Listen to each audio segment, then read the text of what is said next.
Today's episode of the Bleav in Steelers podcast is brought to you by betonline.ag. The NFL divisional round of the playoffs is here. If you want to place a bet on the NFL playoff action, betonline.ag is the place to do it.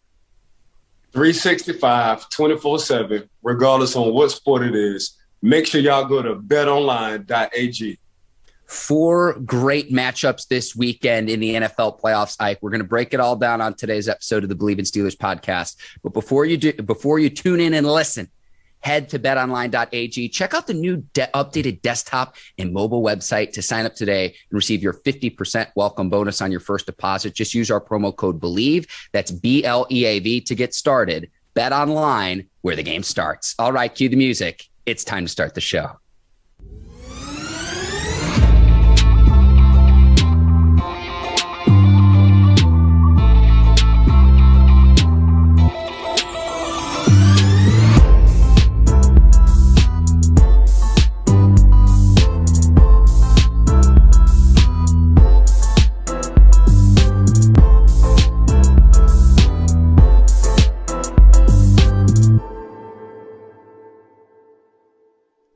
Welcome to the Bleav in Steelers podcast on the Bleav Podcast Network. I'm your host, Mark Bergin, joined as always by my guy, 2-time Super Bowl champion and 12-year veteran of the Pittsburgh Steelers, number 24, Ike Taylor. IT, right off the top, I got to give you kudos. Mike Tomlin meeting with media members, season end media availability on Tuesday.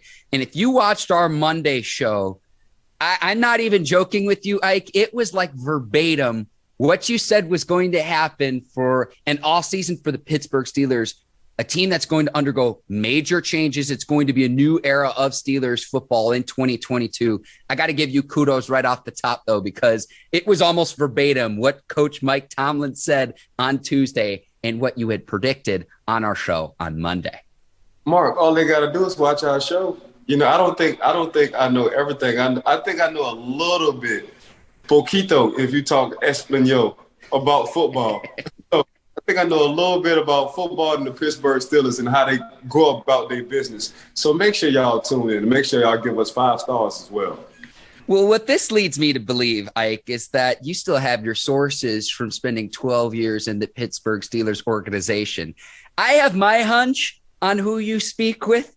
But again, I read through Brooke Pryor's report. She's an ESPN reporter who covers the team. She's been on our show here on the Bleav in Steelers podcast before. And I'm going through the report and I watched Mike Tomlin's media availability. I watched the media clips. It was like, yeah, Ike already told me all of this on Monday. Like, am I missing anything? Is there anything new? And it's just like I'll give you an example of what I'm talking about. In looking for a quarterback, Tomlin acknowledged that mobility is an important positional trait for whoever Big Ben's heir is in 2022. Something where, again, go back and watch our Monday show. And Ike, I just got to say, maybe you're psychic. Maybe you still have great sources within the Steelers organization. I have my hunch on who you speak with. Not going to ask you out your sources, but you told me everything Monday that we found out publicly on Tuesday. So thank you for that. Mark, I'm just looking at what's going on in the AFC North. You know what I'm saying? So I'm looking at Baker Mayfield. I'm looking at Lamar Jackson. I'm looking at Jackpot Joey. So when I look at Big Ben, I'm looking at the mobility part. And then when I look at how many years we are behind, I'm looking at we're about to be 3 years behind these superstars in the AFC North. So that's why I put my GM hat on and I come up with what I talk about on this show. Yes, the GM hat, Ike, whoever fills in for Kevin Colbert after the 2022 draft, it's going to have, we'll see whether it's Omar Khan or the other scouting. Is it Hunt? The name escapes me. Yes, it's Hunt. Yes. So I would expect it to be one of those two guys, but Steelers have the 20th overall pick in the draft. And so whether they go through the drafts and get a guy like, I don't know, say Pittsburgh's Kenny Pickett, North Carolina's Sam Howell, Liberty's Malik Willis, Ole Miss's Matt Corral, we'll see. I think those are 4 quarterbacks who are going to be highly touted come April's draft. If the Steelers decide to go that route and develop and get a quarterback ready while, say, Mason Rudolph starts the season and then they can pass it over to the rookie whenever he's ready, or whether they want to go to free agency. Now, remember, Steelers have about $42 million of salary cap space, which is significantly more than what the team had last offseason. So it's going to be really interesting to see how they approach the quarterback situation, considering Ben Roethlisberger, 18 years. It's not something that the Steelers have had to really worry about for almost 2 decades now. Yeah, it's with the cap that they have from last year, which is a whole lot better. They still gonna restructure some contracts to get some more cap space. When you want to talk about quarterbacks, they're gonna go quarterbacks, one with the mobility. 2, they already got 2 cold weather quarterbacks. Mason Rudolph, I don't think people understand, but just coming from Oklahoma State, it does get cold around the wintertime. We already know what Dwayne Haskins can do. When you play for Ohio State, that's a cold weather. So you got to look at, okay, Pittsburgh is a cold weather city. Usually teams as of now, when it comes to the AFC, they're in cold states when it comes down to November, December, January football. And when you travel, if you do travel on the road, you got to have a quarterback with a strong arm like a Josh Allen or a Patrick Mahomes, especially when the wind is blowing and all that. So they're going to take all that into consideration. So when you do look for a quarterback, and I'm talking about the Pittsburgh Steelers, they're going to look for a quarterback who knows how to play in the cold, who's mobile, but also has a strong arm. And the 3 not free agents, but the 3 veteran quarterbacks we power ranked on Monday's edition of the show, Aaron Rodgers, Russell Wilson, Kirk Cousins. And then it kind of goes from there, whether it's the draft and then kind of everyone is underneath those top 3. I'd put Wilson and Rodgers in kind of a 1A, 1B. We'll see how all of this shakes out in the offseason, something we will talk about quite a bit. Now, before we get into the news about both of the team's coordinators, Ike, one other bit of information that I thought was very important from Mike Tomlin's Tuesday media availability. There is not an active Steelers player due to have off-season surgery this offseason. That's huge. Yeah, that's impressive. That's Gary Guimont. So Gary Guimont is the strength and conditioning coach. So kudos, tip my hat to Gary Guimont for keeping everybody pretty much healthy, keeping them intact. I know he's strong with the training room, and they always try to keep guys healthy, whether they got to sit a game or 2. And at that level, man, you kind of got to police some of your players because players just want to play every Sunday, regardless on whether they hurt or not. But at this time in this generation, man, you got to look further along down the road. I know T.J. Watt missed a couple of games. I'm sure he didn't want to miss any games, but Coach T and that coaching staff and Gary Guimont and that training staff, they was looking like, hey, if we do make the playoff, we're going to need you 100%. Now, we saw what he did when we went to the playoffs. So just looking at things like that, man. But that's surprisingly coming in the offseason, they don't have to have any offseason. Juju Smith wind up getting hurt during the season. They said it was going to take 6 months. Could have been a season end the injury. He wound up coming back in 3 months. So that's letting you know how good that training staff is for the Pittsburgh Steelers. We'll see what happens with a lot of the free agent players too. So whether it's Juju, whether it's Joe Hayden, again, we'll talk about that more and more throughout free agency. But Mike Tomlin hinted that defensive coordinator Keith Butler could retire. Now he's 65 years old. He's been with the Steelers organization for as long as you were there. Since 2003, he became the team's linebackers coach, then took over as the defensive coordinator in 2015. What I wanted to know, Ike, was this was someone that you are familiar with, having been and played in that locker room. Like, what is your best Keith Butler story from your time with the Pittsburgh Steelers? I mean, he was sending, at the time, he was sending nothing but inside linebackers to the Pro Bowl. We can start from Jason Gildon. I'm sorry, something in my eye. We can start from Jason Gildon. After Jason Gildon, it became Joey Porter. After Joey Porter, it became James Harrison. After James Harrison, it became a Larry Foote. After Larry Foote, it became a James Ferry. After James Ferry, it became a Lamar Woodley. After Lamar Woodley, it became a Ryan Shazier. After Ryan Shazier, it became a T.J. Watt. So you can just go down the line of the head coach, of the outside linebacker, inside linebacker coach Keith Butler. Then he wound up being a defensive coordinator on his specialty when it comes down to inside or outside linebackers. He just put everybody in the Pro Bowl, and he probably going to have 2 to go to the Hall of Fame, 3. So it'll probably be a James Harrison, it'll probably be a T.J. Watt, and it'll probably be a Joey Porter. So that's impressive. You didn't coach 3 guys possibly that's going to make it to the Hall of Fame. Yeah, Ike, I mean, that speaks for itself. Now, I know Terrell Austin, the team's defensive backs coach, they could promote internally. However, Ike, a coach I want to see the Steelers consider is Vic Fanny Pack Fangio for the defensive coordinator position. And here's why. He uses a 3-4 defensive front.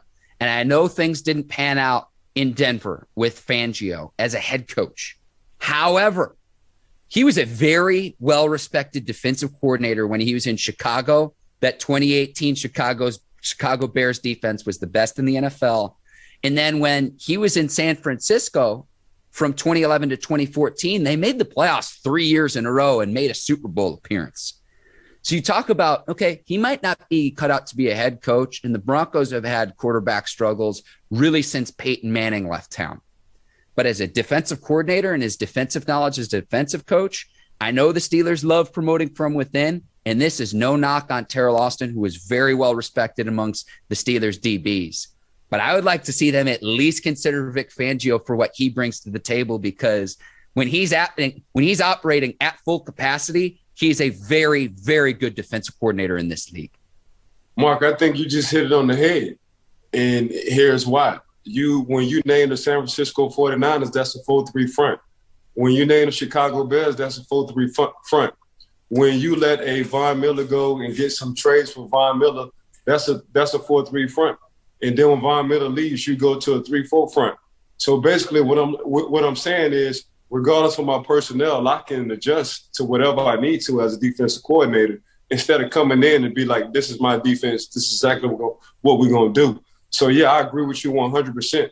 Go on and get Coach Vic, because San Fran went to the Super Bowl. They had a good defense. Chicago, when he was a defensive coordinator, they damn had a good defense. And now everybody is looking at that young job for the Denver Broncos because they have young guys. All they need is a quarterback. But when you want to look at defense, what the Denver Broncos did on defense, they handle their business. So they just missing one piece, and that's the most important position at that quarterback position. So, yeah, everybody's not built to be a head coach. Dick LeBeau, he interned for Buffalo. He was the head coach for Buffalo and Cincinnati when they let the head coach go.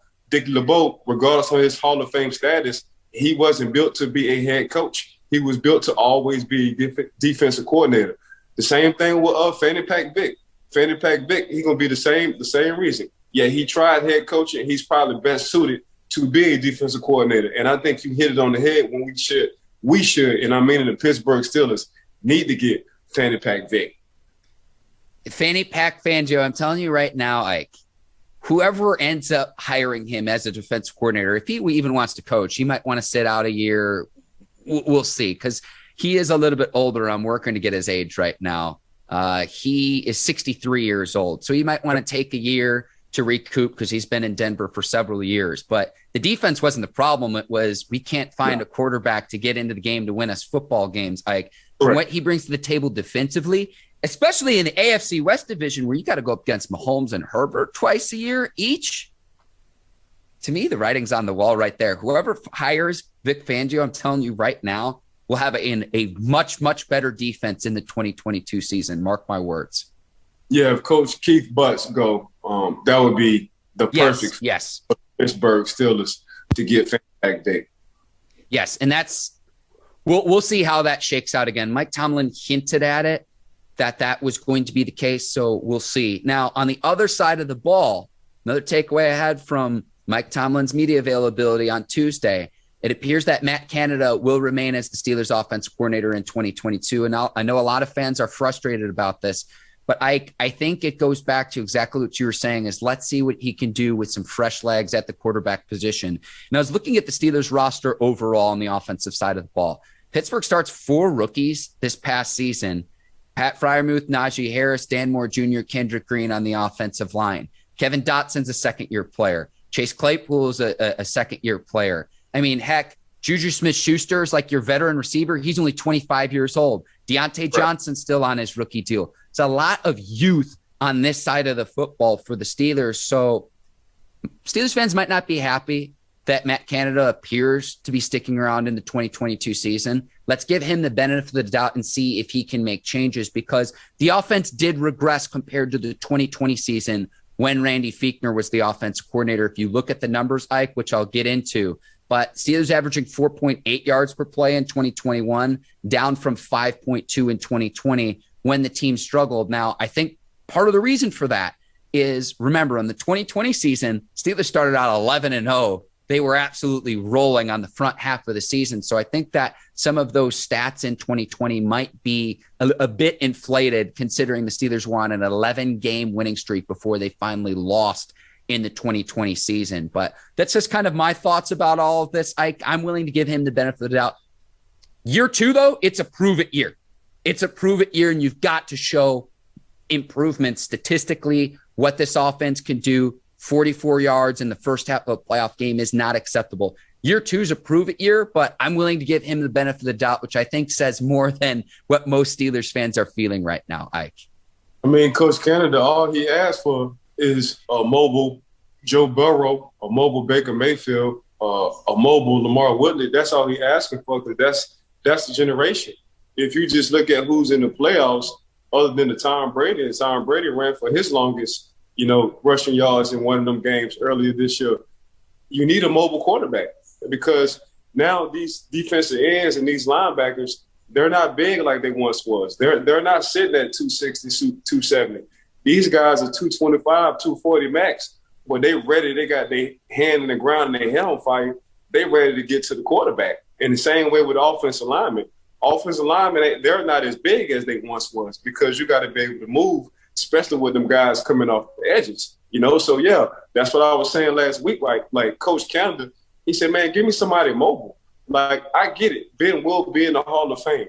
Ben has done enough. He's been with this organization for 18 years. But at the same time, man, you give me somebody who I can roll with, who I can move with, who I can do some RPOs with. Man, we giving a lot of these guys you just mentioned, Mark, the wide receivers, the tight ends, the young offensive linemen. So now when you go into the draft, you're like, okay, now we got depth at the offensive line. And you're like, why? The reason why we got depth is because we started a few rookies. We had some second-year guys who are now going into their third season. So, yeah, now they're going to be on the road. Now, our deficiency with some of these young guys, when you want to talk about offensive line, you give me a mobile quarterback, now we can kind of hide or mask some of that. You give me a quarterback who can't move in the pocket, it's going to be hard. So when you play a Kansas City Chiefs and they just want to blitz 5 or 6 because they know Big Ben ain't going nowhere, he's standing there like a statue, that's easy. As a defensive back, if I know the quarterback can't move, now it's truly 11 on 10. You get your mobile quarterback, then it becomes 11 on 11. Then you got to add a spot. Then one of your receivers like a Deontay Johnson, he's going to be wide open. Then your deep play guy like a Chase Claypool, he's going to eat on the outside. So that's how you got to look at it. So, yeah, that's what I was saying. Give Coach Canada one more opportunity at this OC.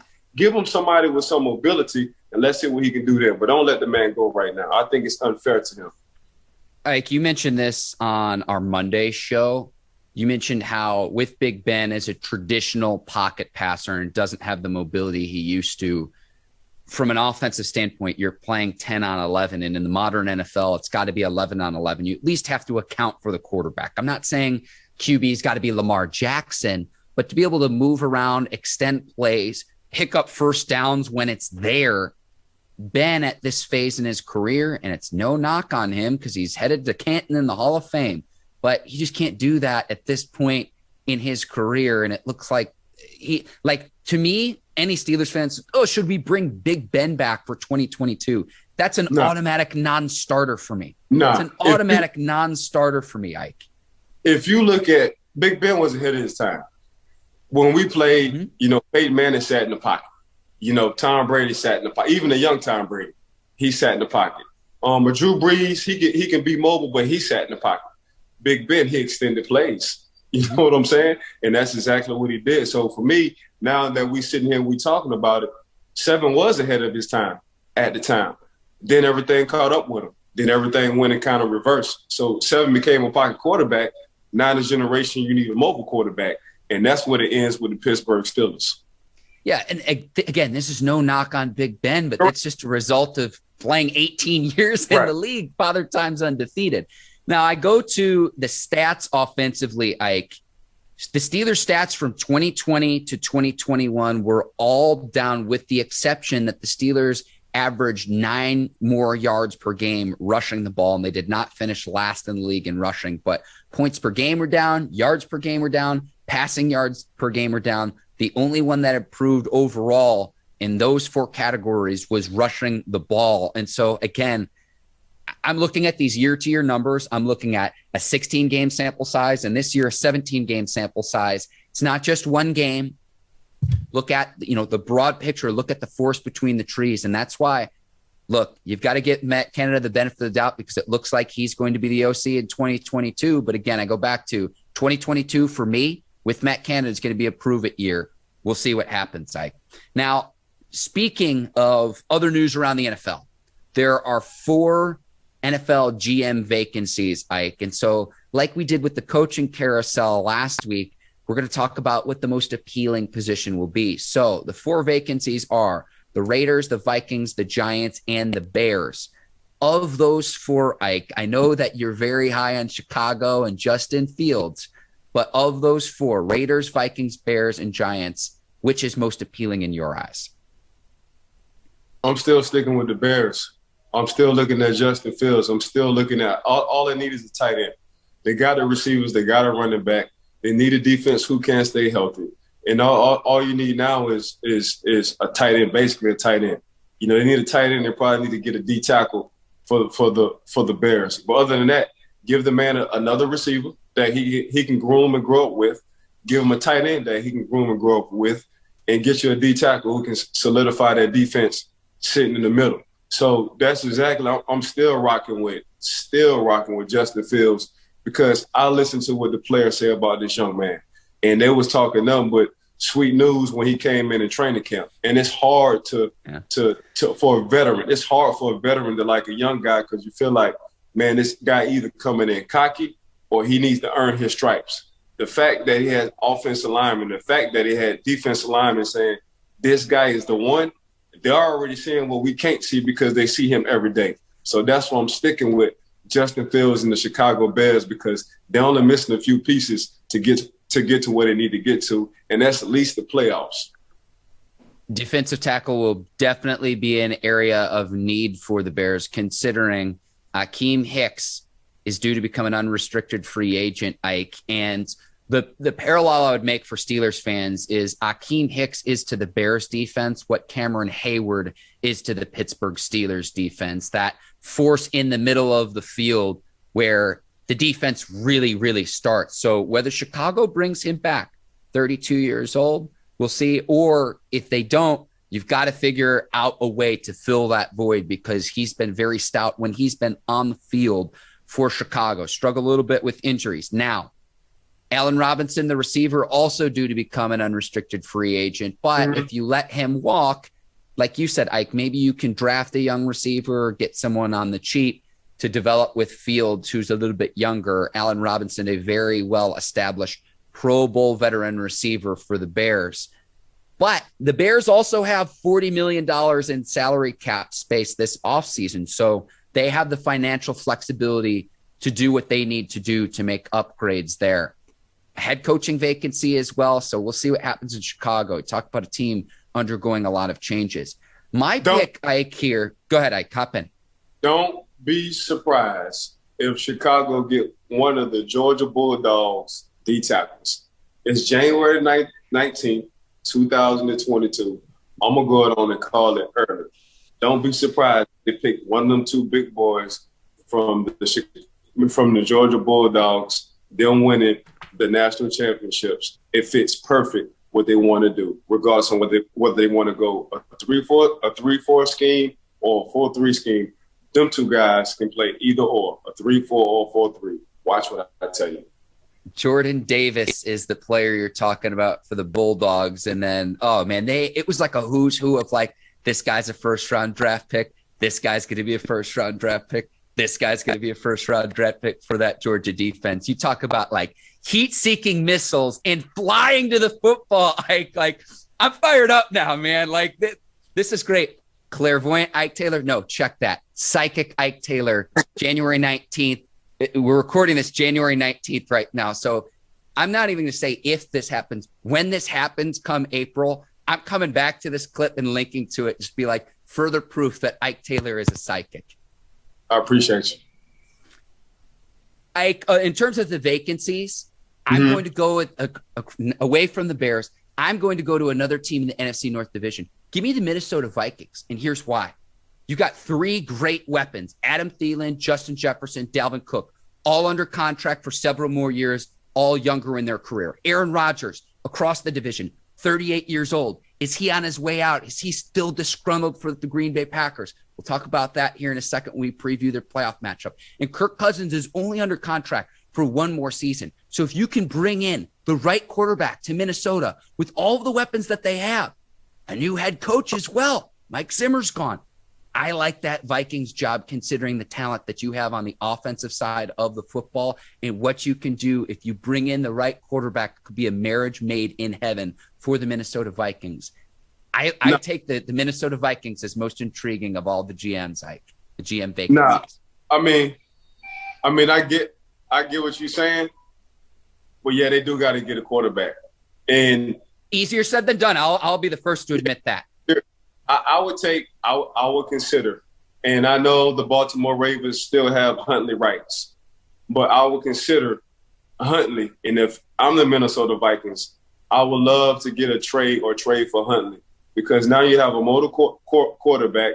He had some experience last year with the Baltimore Ravens. His receivers will be 2 notches above in Minnesota than what he had for the Baltimore Ravens. And his defense wasn't bad at all. You give this guy who is mobile, Huntley, who is mobile, have some good experience. He has some action and passing every week to week. He was getting better when it came down to his passing game. So you give him a Justin Jefferson and some other receivers sitting over there, and the boy can move, and you got Dalvin Cook sitting right behind him. Boy, I'm telling you, you get your offensive coordinator to go with Huntley sitting in Minnesota with them receivers they got over there, but you're cooking with gas. Cooking with gas, Ike. I love that. Weekly reminder, the Giants do have 2 top 10 picks in the 2022 draft, but that salary cap situation they're going to need to sort out. Good luck to the new GM because you've got about $77,000 in salary cap space, Ike. So whoever becomes GM has his work cut out for him.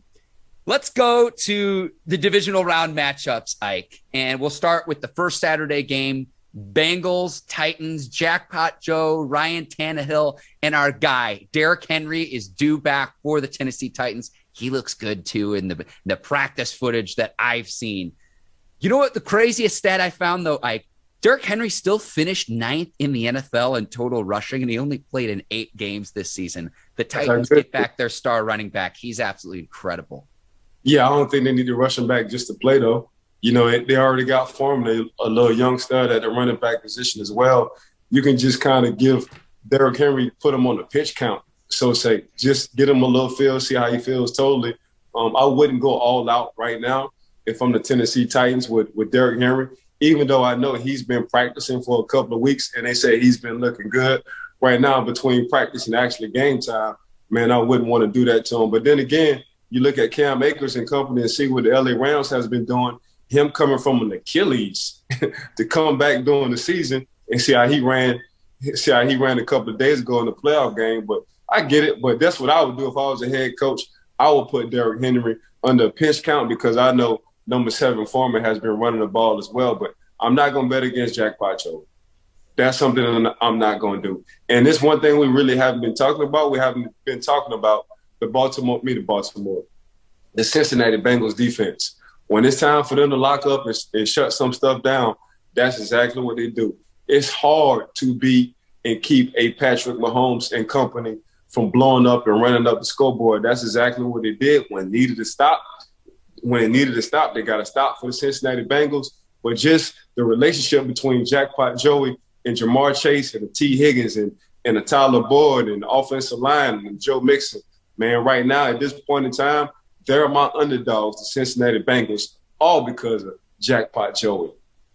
I love it, Ike. And one of the keys to the game is going to be this, is can that Titans secondary slow down Joe Burrow, Jamar Chase, Boyd, Higgins, and company in the passing game? Titans ranked 25th in passing defense, allowing about 245 yards per game through the air. Also, Joe Burrow sacked 51 times this season. He's as tough as they come, but can the Titans get an effective pass rush against him? That's really my key to this game. Going back to your point about Deonta Foreman as well, 4.3 yards per carry on the ground, Ike. So he's done a great job filling in for Derrick Henry. No one's going to fill the void in the big shoes that King Henry has, but he's done a nice job for the Titans this season.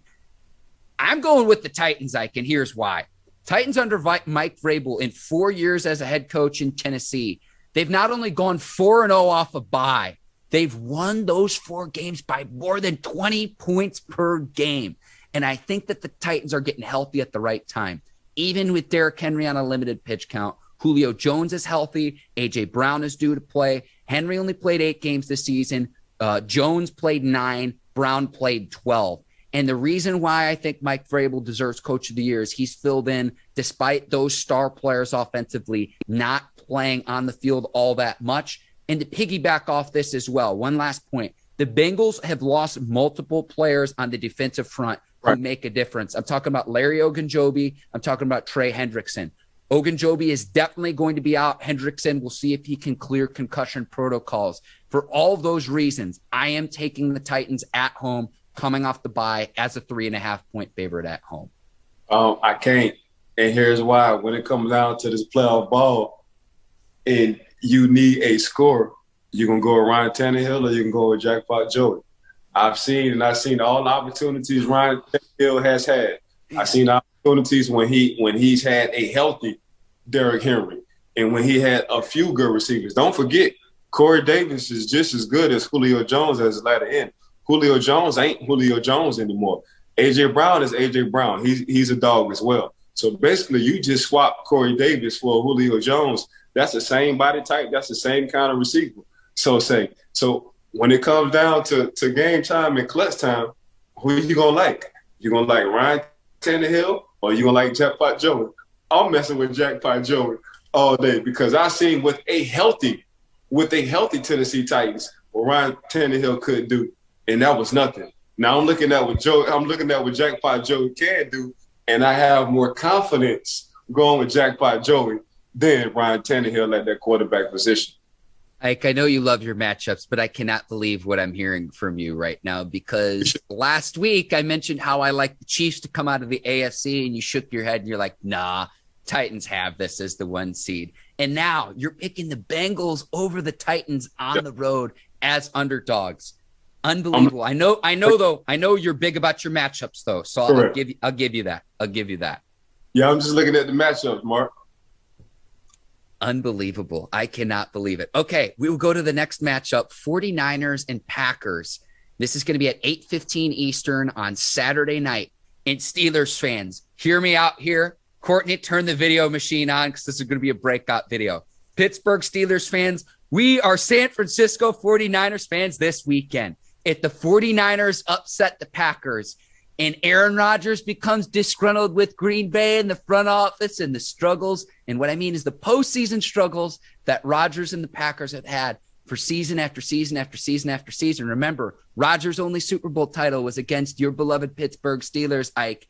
We are all San Francisco 49ers fans this weekend, Ike, because I want to see Rodgers disgruntled. I want to see him as the Jeopardy host on like an interim basis this offseason, Ike, because if the 49ers upset the Packers, those conversations, it's going to be like adding gasoline on fire. If Bosa gets cleared, I think the 49ers have a chance. If Bosa don't get cleared, I think it was Bosa and Wagner. If them two guys get cleared and Wagner's healthy, number 54, the inside linebacker, who's the heart and soul for the San Francisco 49ers. If them boys come back this week and they're ready to roll against the Green Bay Packers, they will beat the Green Bay Packers. If they're not ready this week, they're not going to beat the Green Bay Packers. But I'm looking at the San Francisco 49ers just as well as I'm looking at the Cincinnati Bengals. Them two teams are my underdogs. And the reason why is they're playing bully ball. And I don't trust Jimmy Garoppolo, but I do put all my trust in Deebo Samuels. I do put a lot of my trust in the Bosa, and I'll put my trust in Kyle Shanahan and his attitude and his savviness and his dogness when it comes down to that.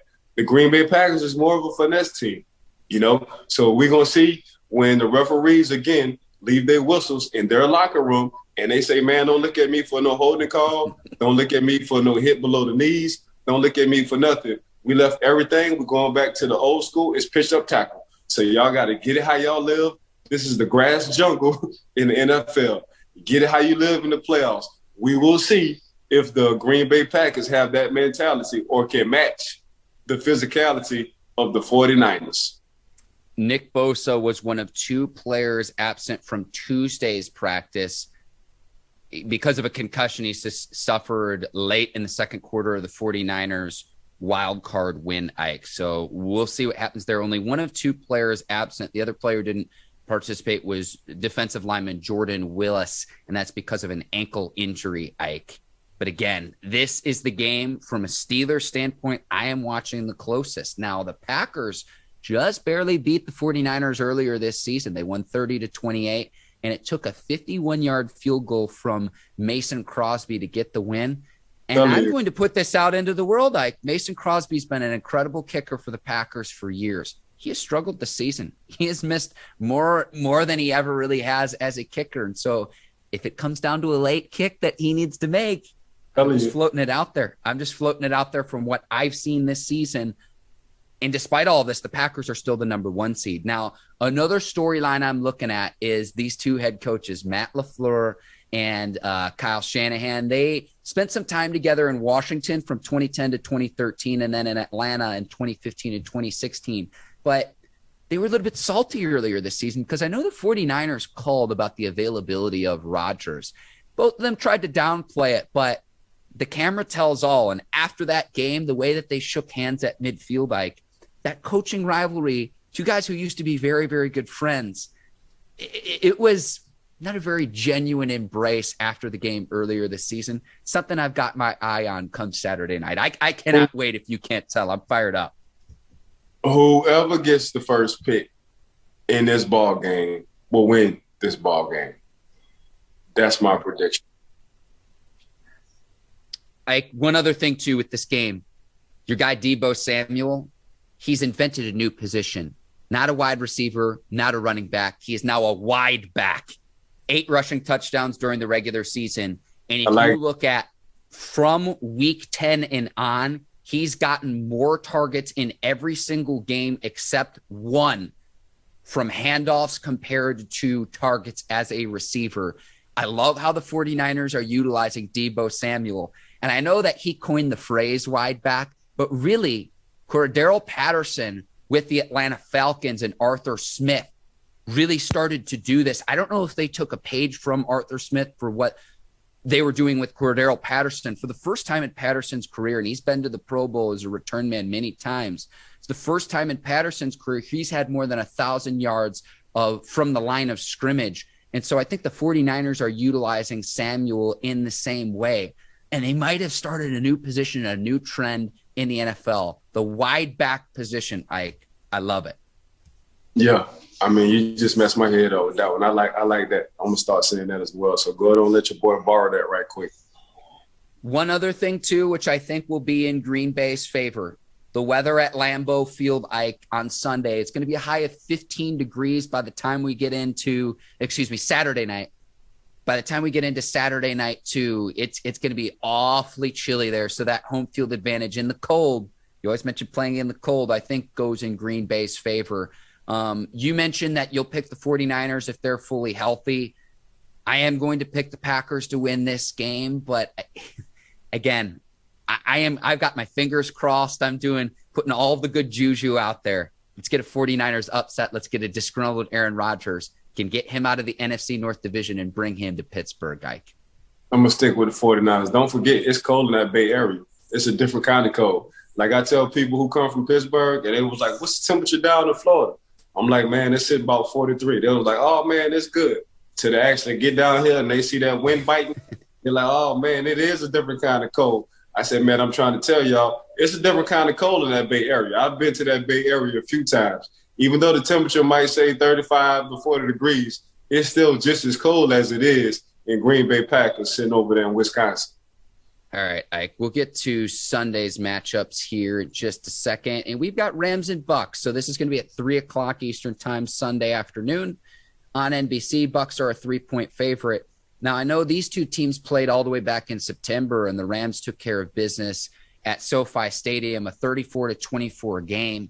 Wasn't as close as that score indicates, but this was a much different matchup considering like the Rams didn't have Von Miller or OBJ.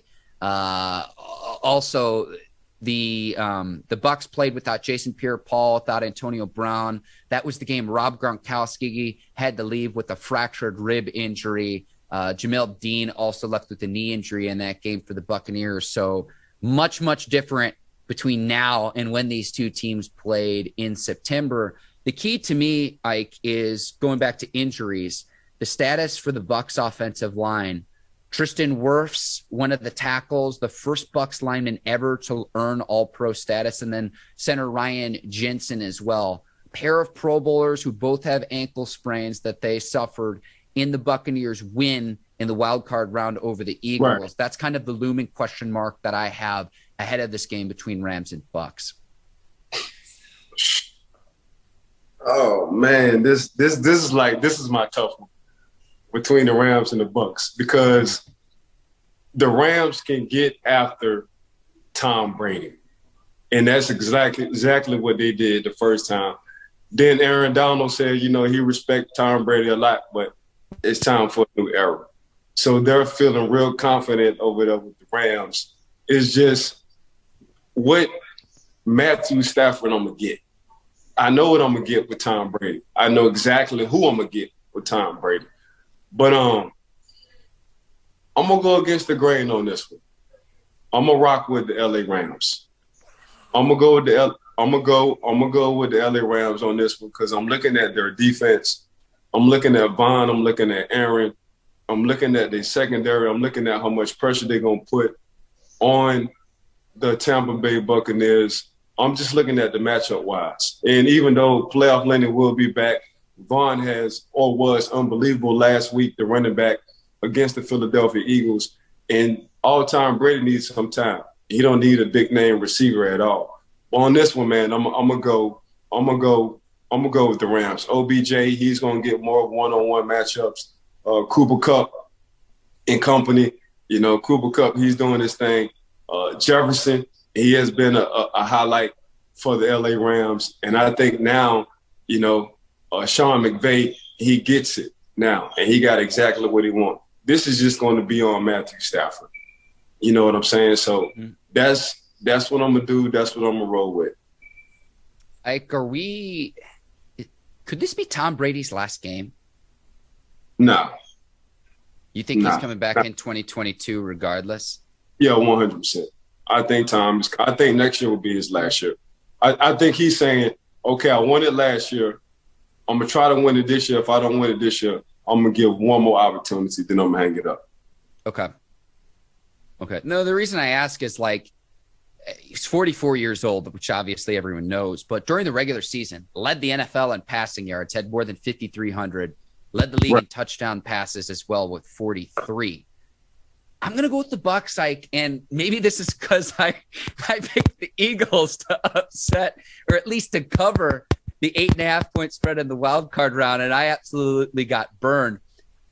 Sunday's going to be the first time that the Buccaneers have played back-to-back home games in the playoffs since 1979.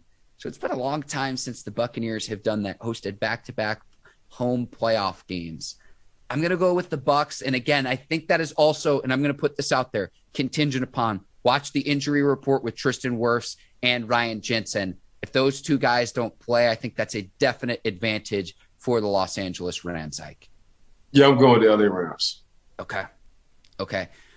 Final matchup, Bills and Chiefs. And this to me might be the best actual game because it's, other than Aaron Rodgers and Tom Brady, who wants to have supremacy of the league between Patrick Mahomes and Josh Allen? And the big question I have is, can the Chiefs defense stop Josh Allen? Had 300 passing yards and 66 rushing touchdowns in the blowout win in the wild card round against the New England Patriots, a Patriots defense that allowed fewer than 18 points per game. It wasn't even close. Now, remember, the Bills and the Chiefs played earlier this season as well, all the way back in week 5 on October the 10th. The Bills won that one 38-28. And the Bills have been building for this, trying to figure out how to beat the Kansas City Chiefs. You get a rubber match as well in the playoffs now, Ike. I cannot wait to watch this one. And of all the games I'm most excited to watch, just purely in terms of football, it's this matchup on Sunday night. This is another tough one, Mark. Golly. Yep. Chiefs are a 2.5-point favorite, Ike. I'm with you. I turn things over to you because I want to see what you have to say in terms of a pick, because I could be swayed either way.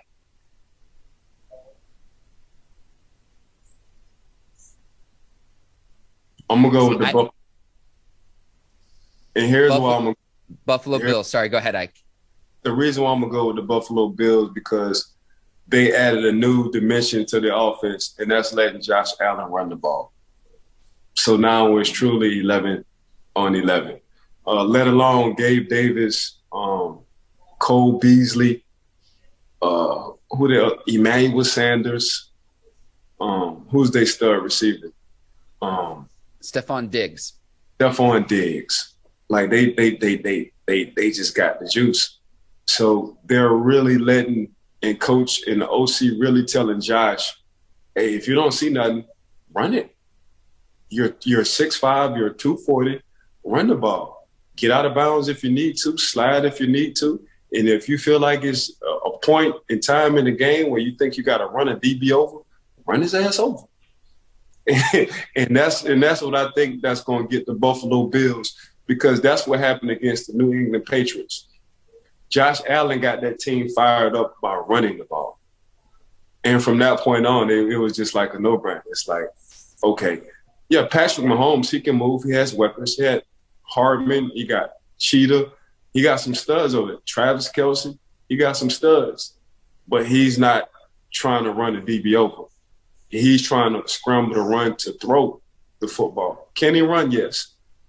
It's a different kind of attitude when you see Josh Allen running the football. And then you got Singletary. Singletary, little Mighty Mouse, he's waking up. He's talking smack to a lot of defensive linemen. He's talking smack to a lot of linebackers. He got that, y'all got me effed up mentality. Just because I'm small, y'all think I ain't built like that. You saw that against the Patriots. So, yes, I'm rocking with the Buffalo Bills on this one. And we ain't even talking about hide and seek. If you throw the ball anywhere in this area code, hide and seek, we'll Peter Pan you and pick that thing off. I really wish Tre'Davious White, the Bills cornerback, were healthy in this game. A Pro Bowl, all-pro corner who's out for the rest of the season. Ike, the Chiefs have made some great adjustments, though, defensively since week 6, tops in the league in points per game. And offensively, they've cut down on the turnovers, and they've adjusted to the 2 high safeties. So one thing I wanted to ask you before I make my pick, Ike, is from a defensive standpoint, we saw what Bucs defensive coordinator Todd Bowles did in last year's Super Bowl to slow down this Chiefs offense. Mm-hmm. It seems like the Chiefs have adjusted and know what to do now when facing 2 high safeties. Right. Other than, I mean, I think I know where you're going to go with this in terms of trying to keep Mahomes in the pocket, but what would you do to try to slow down this Chiefs offense? I don't think the Buffalo Bills ain't going to try to slow him down. I think the Buffalo Bills is cool with a shootout because of Josh Allen. That's exactly how I feel. I thought the Pittsburgh Steelers had to have a different kind of ingredient game plan because of their quarterback situation. But with the Buffalo Bills, like, okay, we can go touchdown for touchdown. Y'all got Patrick Mahomes. We got Josh Allen. So I think the defensive plan, if I'm a defensive coordinator, yeah, I'm going to try to contain him, but I ain't really tripping because I know what I got on the other side, and his name is Josh Allen. All right. Ike, I'm going to go with the Chiefs because they are my Super Bowl pick. So I'm going to roll with them until they at least fall off. They've been much, much better early on in the season. And I remember when we were talking earlier season, it's like, are the Chiefs even going to make the playoffs? They've been much better since then. And I think they figured things out. 42 points against a Pittsburgh Steelers defense that, look, Steelers defense isn't perfect, but it's a pretty stout defense. I mean, 42 points. Don't forget, they had a pick and they had a fumble recovery to the touchdown. So the Pittsburgh Steelers offense didn't give them any help whatsoever. Yep, absolutely. So I'm going to go with the Chiefs in this one. It's pretty much a coin flip game. 2.5 points. Give Josh Allen a defensive touchdown and a pick, they're going to run the scoreboard up. That's what I do know. Yes, sir. Yes, sir. Ike, that's a full podcast. That is a full episode. I want to give a shout out to you. You're the absolute best. Your analysis, spot on. Again, a psychic, I would argue as well. I want to thank the Bleav Podcast Network for the opportunity to host the Bleav in Steelers podcast. Ike, a lot of great other shows on the Bleav Podcast Network as well. So go and check out the other shows on the Bleav Podcast Network. I want to thank the folks over at Brinks TV, our producers, led by John Brinkus, Courtney Vargas, Herbert Diaz. They make us look fancy, Ike. They make this show look good for you, the viewers of the Bleav in Steelers podcast. Today's sponsor, betonline.ag. And I want to thank the listeners and the viewers of the Bleav in Steelers podcast, Ike. We're nearly to 1,000 subscribers. We're going to get there before the Super Bowl as well. So we are almost there. The growth we've seen on this show and people, continuing the conversation in the comments, we're going to bring that more and more into the show in the coming weeks. Keep rocking with us too, Ike, because throughout the duration of the playoffs, I know Pittsburgh's no longer in it, but we're going to continue to cover the playoffs as they continue on. And it all starts this weekend in the divisional round too. I'm really, really excited because Steelers are going to have a lot of changes between now and the start of the 2022 season, but we're going to get some really, really good football because the wild card round, a lot of the matchups kind of got out of hand. We're really, really going to see the best of the best, and it starts on Saturday this weekend. Viewers, make sure y'all tell a friend to tell a friend to tell a friend to tune into the Bleav in Steelers podcast with Mark and I, and make sure y'all give us a 5-star rating. Got to give a big shout out to betonline.ag. Got to give a big shout out to Brinks TV. Another shout out to Bleav Podcast, the family and all. Got to give a major shout out to my dog, Mark Bergin. But yeah, man, make sure y'all tell a friend to tell a friend to tell a friend to tell a friend about what we got going on for the Bleav in Steelers podcast. Not only do we talk about the Steelers, we just talk about all 31 other teams as well. So we're well-rounded. Make sure y'all give us 5 stars, please.